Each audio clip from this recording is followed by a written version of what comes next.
call somebody a white supremacist? Surely you jest.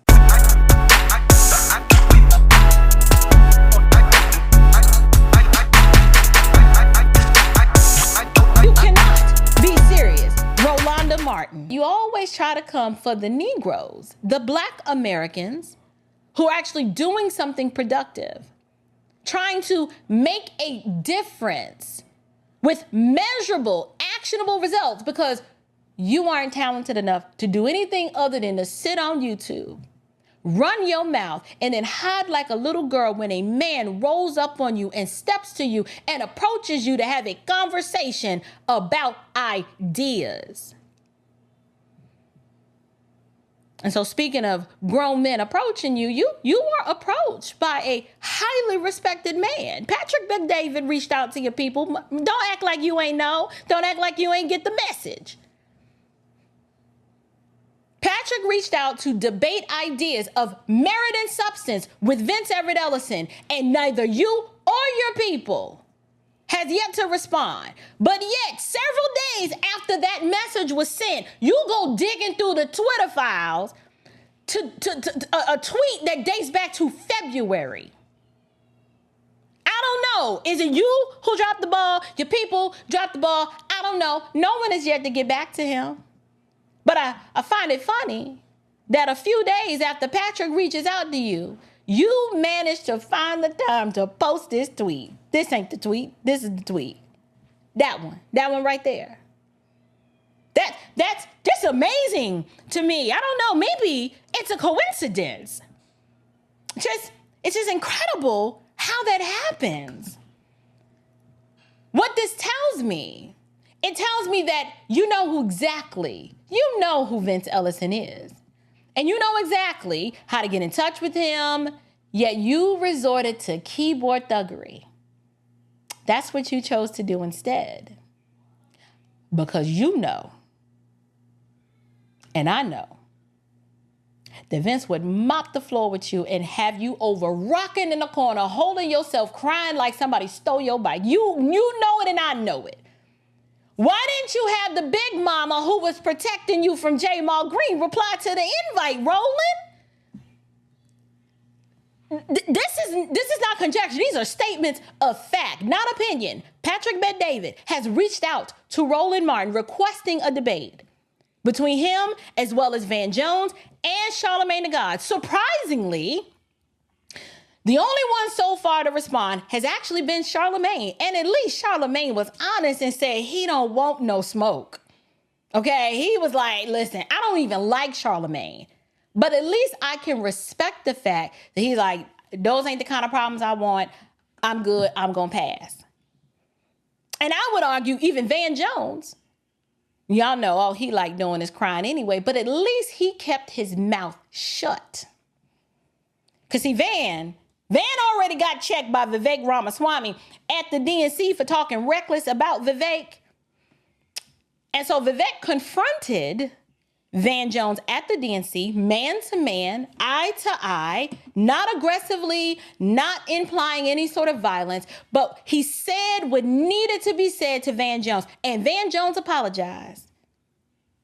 But Roland sharing the trailer of Will You Go to Hell for Me, and then calling Vince Ellison an enemy to black people is projection of the worst kind. This is why no one respects you. And this is why black people are waking up, because you can't defend in any way, shape, form, or fashion how Vince could be the enemy of black people. But yet the things that you support, abortion up to the 9th month, you don't even have the ability or the concern to protect our children, the most vulnerable amongst us. You want black people to turn a blind eye to the invasion of their communities by people who have not earned the right to be here lawfully, sopping up their resources, and you just want us to be charitable and act like that's okay. But the only reason why you do that is because you are a shill for the Democrat Party, and they pay you well to stay on code, to promote this destructive, calamitous culture of failure, which has us at the bottom. And we are done tolerating the likes of you. We're done. So now you're out here, everybody making fun of you because you got men's booty cheeks showing up on the internet. And in your sick mind, you think that's normal. Well, that happens all the time, and I'll do it again. We know you will. We know.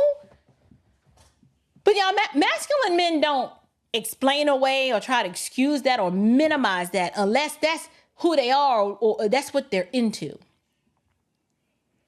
And so I chose to go on this little rant today because I want to demonstrate the fact that it takes a lot of courage and fortitude and tenacity to stand up against these wicked people because they will try to destroy your name, want to associate you with bigotry and white supremacy. Like that's supposed to make us scared and be quiet. Unlike you, I've been called worse by somebody way better. And I know where my identity is hidden in, and it is not hidden in a party or my ethnicity. And the work that we're doing out here, it is meaningful. And it is changing people's lives. And it's adding value to the marketplace in ways that you could only imagine. And we don't have to take no white person's money to do it. We fund ourselves. We work hard by the sweat of our brows, and we build something meaningful that generations behind us will be proud of. But the last thing we're going to do is sell out our own people for 30 pieces of silver and then run, throw the rock and then run and put our hands behind our backs like a coward. So I don't have any problems with Angela Stanton King dragging your... I'm going to be nice. I think I've said enough. I think I was personally bothered because that film has placed me on a trajectory to give me more of a voice, to make me want to be more outspoken and more vocal, to uncover the unfruitful deeds of darkness and to wake up people who look like me and who don't. To speak to the culture, the American people, regardless of their ethnic expression, to say, you don't need to deal with these intolerant, evil people anymore. You confront them to their face and you call them out on their wickedness. That's what you do. But running from them, like, did you think we were going to be afraid? We've already counted the cost, Roland. We know the reason why you say the things you say, because you're too much of a punk to count the cost. We've counted the cost. The price was steep, but we were willing to pay it because we believe in what we're doing, because we know it is undergirded by truth. And truth is objective and it is knowable. And we are endeavoring to share that message of truth with as many people as we can, regardless of the cost and what it takes, because we know what's required. The people I have surrounded myself with, the purposeful patriarchs that I highlight on this channel, they need to be celebrated. But we don't need the fake applause and the approval of men. Even if nobody clapped, they would still do it, because they do it because they understand the mission and the purpose behind what it is that they do. And so I just needed to take a moment to let y'all know that all that keyboard thugging that he does on the internet, it's an act. He's a coward. He's weak. And he's a poor excuse for a man that no one in the culture needs to be looking to, because he got to hide behind a woman to protect him from some words, from a face-to-face confrontation with another man who he was out here talking reckless about. And you, sir, listen.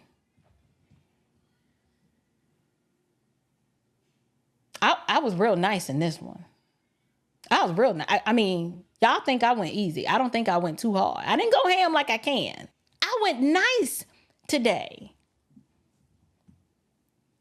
Being a Christian means that, yes, we love our enemies, but it does not mean that we bow down to our enemies. We speak the truth to our enemies. And sometimes the truth can be like, you are wicked. You're wicked. What you represent is wicked. Everybody you roll with is wicked. You need to be called out. It doesn't make you a punk. We stand clothed in the righteousness of Christ, not in our own strength, but being weak, lacking courage and fortitude, that is not who we are. So I don't know, maybe you used to dealing with these old school conservatives who were afraid. It's some new people on the block. It's a new day.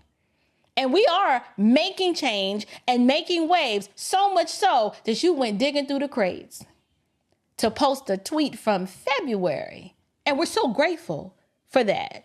That was 84,000 views as of a couple of days ago. I don't know how many views that trailer has now, but the impact and the change of what that film is going to do and the content that comes as a result of that film, it is meaningful work.